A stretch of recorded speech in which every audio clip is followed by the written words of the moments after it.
Gurdjieff एक फ़कीर था रशिया का, उसका एक शिष्य, उसको एक व्यक्ति जो है गुरु बनाना चाहता था, दिमित्री नाम का। तो गुरुजीएफ की खास बात थी कि लोगों को आसानी से शिष्य नहीं बनाता था। लोग वर्षों टहलते थे और उसके बाद फिर उसको लगता था कि ये इसके लिए उपयुक्त हो गए, तब उनको शिष्य बनाता था। तो दिमित्री नाम का एक व्यक्ति था, 1 वर्ष तक उसके दरवाजे के बाहर बैठा रहा। तो गुरुजीएफ ने कहा कि ठीक है, आपको मैं शिष्य बनाऊंगा, आप एक काम करो कि आप कल सुबह आ जाओ। 4 बजे बुला लिया। 4 बजे गुरुजीएफ दिमित्री को लेकर के जंगल में चला।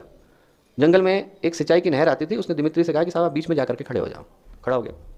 ने कहा भी थोड़ी देर में आप यहीं खड़े रहना, आपको जिस ज्ञान की पिपासा है वो आपकी यहीं पूरी हो जाएगी। ठीक है साहब। थोड़ी देर में नहर से पानी छूटा, पानी आकर के उसके पैरों से टकराया। तो अब दिमित्री घबराया। उसने कहा कि भाई पानी तो थोड़ी देर में बढ़ जाएगा, मैं कहाँ जाऊँ। उसने देखा गुरुजीएफ की तरफ, तो गुरुजीएफ ध्यान में बैठा हुआ था, स्थिर बैठा हुआ था। उसने कहा अभी डिस्टर्ब करना उचित नहीं, बाद में पूछूंगा। फिर थोड़ी देर में पानी बढ़ते बढ़ते घुटने तक आया। अब थोड़ा और घबराया, तो उसने फिर से देखा गुरुजीएफ की तरफ, तो गुरुजीएफ आराम से बैठा मुस्कुरा रहा था। तो उसने कहा कि यहीं खड़ा रहूँ कि किनारे आ जाऊँ। उसने कहा नहीं आप यहीं खड़े रहो, सही जगह खड़े हो। फिर थोड़ा पानी बढ़ा, बढ़ते बढ़ते कमर तक आया। अब दिमित्री और घबराया। तो दिमित्री ने घबरा करके देखा। उसने कहा कि साहब यहीं खड़े रहना है कि किनारे आना है। उन्होंने कहा नहीं यहीं खड़े रहना है, बिल्कुल यहीं खड़े रहना है। पानी छाती तक आया तो बहुत घबराया। अब तो उसने कहा कोशिश करनी शुरू करी।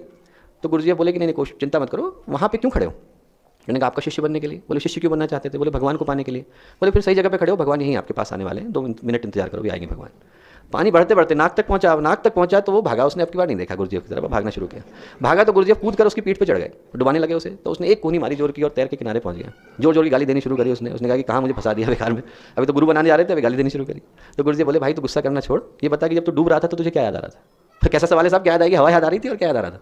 बोले जितनी तड़प के साथ तुझे हवा याद आ रही थी, उतनी तड़प के साथ भगवान याद आएंगे तो तुझे किसी गुरु की आवश्यकता नहीं रह जाएगी।